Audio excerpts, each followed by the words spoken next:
আমরা বাংলাদেশের মানুষ, বাংলাদেশের স্বার্থে আমরা কাজ করি।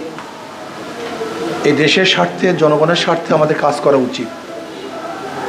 আমাদের প্রত্যেকের মেজাজ এইভাবে থাকা উচিত যেই কাজগুলির মাধ্যমে দেশ উপকৃত হয়, জনগণ উপকৃত হয়।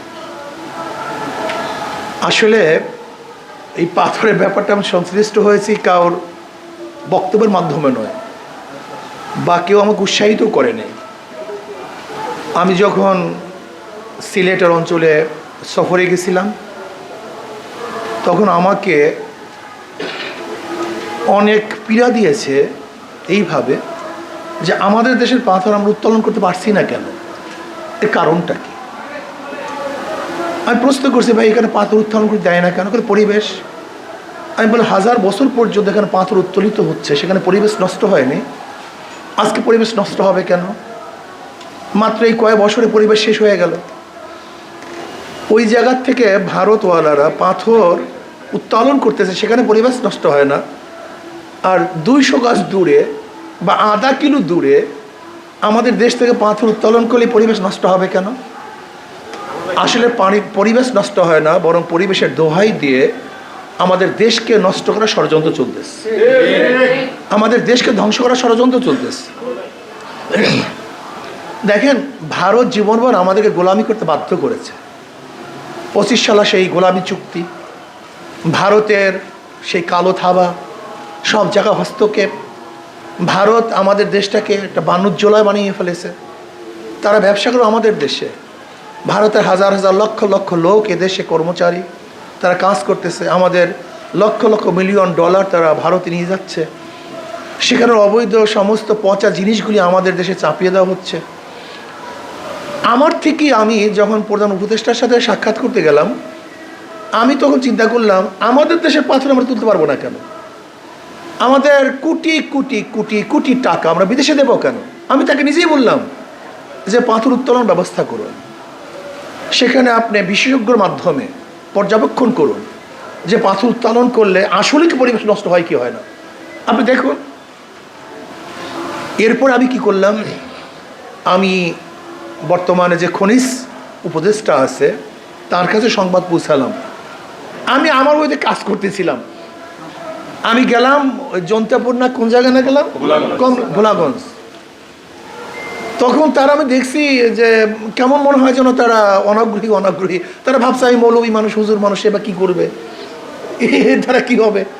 আমাদের দেশের মানুষের সেন্স নষ্ট হয়ে গেছে।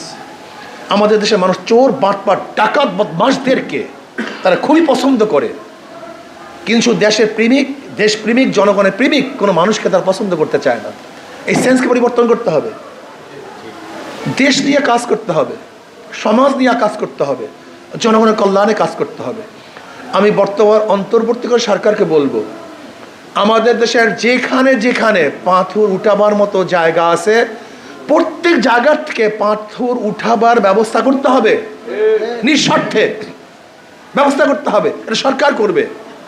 সেখানে কোনো শ্রমিক কাউকে চাঁদা দিতে পারবে না, কোনো শ্রমিক কাউকে চাঁদা দিতে পারবে না, কোনো চাঁদাবাজ, দখলবাজ সেখানে দখলদারি করতে পারবে না, সেখানে আমাদের মালিকের থেকে চাঁদা আদায় করতে পারবে না।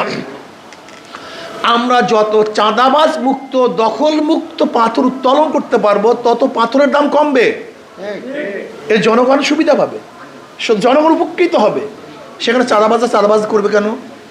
আবার দেখলাম নেত্রকোনায় গেলাম, সেখানে বালু উঠাতে নিষেধ করছে। কেন বালু উঠাতে নিষেধ করছেন কেন?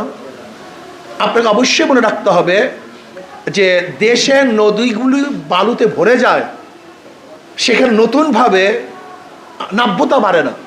আমাদের নদীর নাব্যতা বাড়ে না কবে? প্রতি বছর কমতেছে, প্রতি বছর কমতেছে। সেখানে অজুহাত দেয় কি বালু উঠানো যাবে না। বালু এদেশের বিশাল এক সম্পদ, বিশাল আয়। লক্ষ লক্ষ মানুষ বালুর সাথে সম্পৃক্ত, তাদের জীবিকা নির্বাহ করে।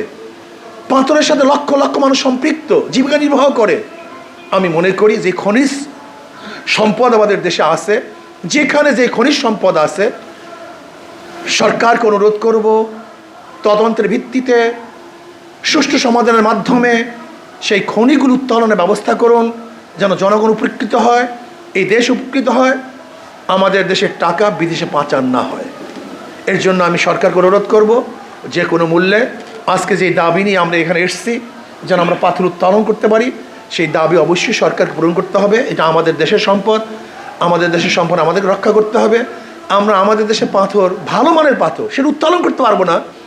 আর ভারত থেকে পচা পাথর, আপনি দেখেন, সে ভোলাগঞ্জে গেলাম, সেখানে ইম্পোর্ট হচ্ছে পাথর, এত পচা, সেই পাথরের সাথে মাটি মিশানো, দেখলেই মনে হয় যেন সবচেয়ে নিকৃষ্ট পাথর আমাদের দেশে তারা সাপ্লাই দিচ্ছে। আর আমাদের মানসম্পন্ন ভালো পাথর, আমাদের দেশের পাথর আমরা উত্তোলন করতে পারছি না। এর জন্য আমি সরকারকে অনুরোধ করব যে অবশ্যই প্রত্যেক জায়গার যেখানে যেখানে পাথর উত্তোলন করা যায়, বালু উত্তোলন করা যায়, সেখানে বালু এবং পাথর উত্তোলন ব্যবস্থা করতে হবে।